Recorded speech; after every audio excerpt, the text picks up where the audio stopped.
Hit हुई हैं और एक गोली जो है वो अरशद भाई के जो सर में लगी है वो कॉज ऑफ डेथ बताई जा रही है, उसकी वजह से वो शहीद हो गए। पाकिस्तान में सुबह से लोग मुख्तलिफ़ बातें कर रहे हैं, कोई कुछ कह रहा है, कोई कुछ कह रहा है। मेरे ख़्याल में अरशद भाई की डेड बॉडी को आने दें, उनको शायान शान तरीके से हम दफन कर लें, सपुर्दे खाक कर लें, तो उसके बाद फिर बाकी चीज़ों पे बात करेंगे। सवालात तो हमारे दिमाग में बहुत हैं। कीनिया क्यों उनको जाना पड़ा, यूएई से क्यों उनको भागना पड़ा, पाकिस्तान से क्यों उनको छोड़कर जाना पड़ा, ये सारे सवालात हमारे दिमाग में। हमें पता है, एक एक बंदे को जानते हैं जिसने उनका जीना हराम किया हुआ था। एक एक बात मेरे भाई ने मुझे बताई थी, मेरे दोस्तों को बताई थी, हम सबको पता है।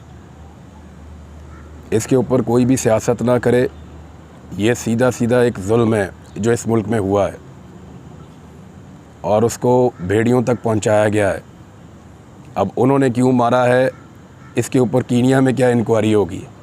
पाकिस्तान में साना मॉडल टाउन आज तक साबित नहीं हो पा रहा, कीनिया में अरशद शरीफ का कत्ल साबित होगा।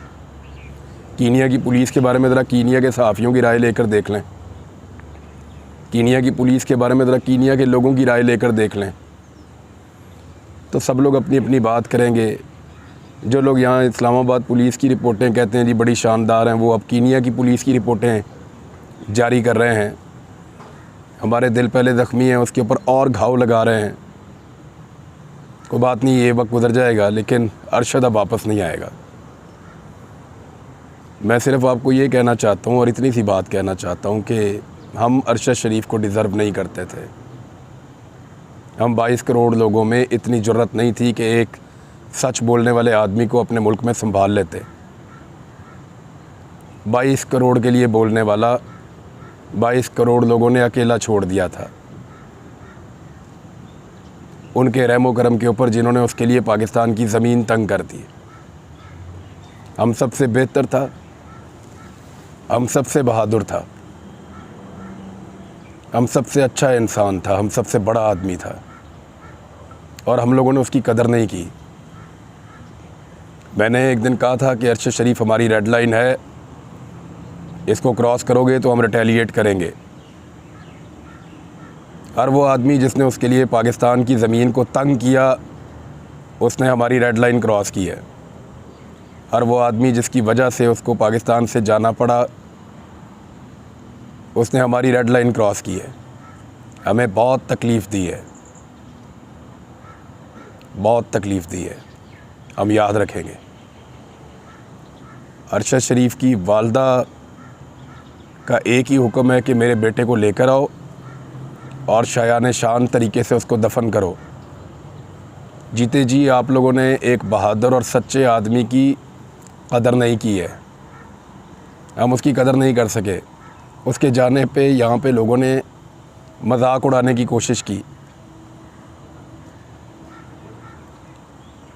जिस मुल्क में वो गया वहाँ पे उसके लिए जीना हराम कर दिया। कौन लोग थे जिन्होंने ये किया, सबको पता है। वहाँ से अगले मुल्क में चला गया। क्या ऐसे ही वहाँ चलते हुए आदमियों को सड़कों पे मार दिया जाता है हादसात में? क्या गोली सिर्फ अरशद शरीफ को ही लगनी थी? बहुत सारे सवालात हैं, हम पूछेंगे। वहाँ के सहाफ़ी, वहाँ के लोग, वो भी कुछ ना कुछ हमें बताएंगे। ऐसे कत्ल छुपा तो नहीं रह जाएगा। और लोग जानते हैं कि ये हालात किसने पैदा किए अरशद शरीफ के लिए, हम सबको इस बात का पता है। मेरी आप सबसे एक गुजारिश है कि अरशद शरीफ की वालदा की ये ख्वाहिश कि मेरे बेटे की तदफीन उसके शायान शान होनी चाहिए, ये ज़रूर पूरी कीजिएगा। मैं यहाँ पे मौजूद हूँ, मैंने कीनिया का वीज़ा भी हासिल किया है, लेकिन मुझे वहाँ दोस्तों ने मना किया है कि आपके आने में और जाने में टाइमिंग मिसमैच हो जाएगी। हम कोशिश कर रहे हैं कि आज रात तक हर हाल में अपनी ज़िम्मेदारी पूरी करें और अरशद भाई की डेड बॉडी को रवाना करें वहाँ से।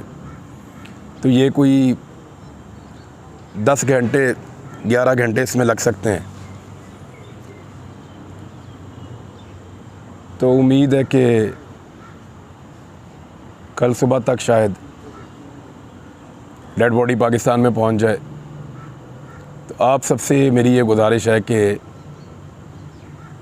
उसको वो प्रोटोकॉल आप दीजिएगा जो एक हीरो को ज़िंदा कौमें देती हैं। ज़िंदगी में तो हम उसकी कदर नहीं कर सके। सारे सवालों के जवाब दूंगा। ये जितने लोग उछल कूद कर रहे हैं, ये जितने लोग इस मामले के ऊपर सियासत कर रहे हैं, ये जितने लोग इस वक्त हमारे दिलों को छन्नी कर रहे हैं, इन सबको जवाब देंगे, बताएंगे इन सबको। ये भी बताएंगे वो कौन था जिसकी वजह से ये सब कुछ हो रहा है। लेकिन अभी आप सबसे गुजारिश है कि जब अरशद पाकिस्तान पहुँचे तो जब वो पाकिस्तान को छोड़ रहा था तो वो अकेला महसूस कर रहा था, तन्हा महसूस कर रहा था, कमज़ोर। उन ताकतवर लोगों के सामने चट्टान की तरह वो खड़ा रहा, लेकिन अकेला था।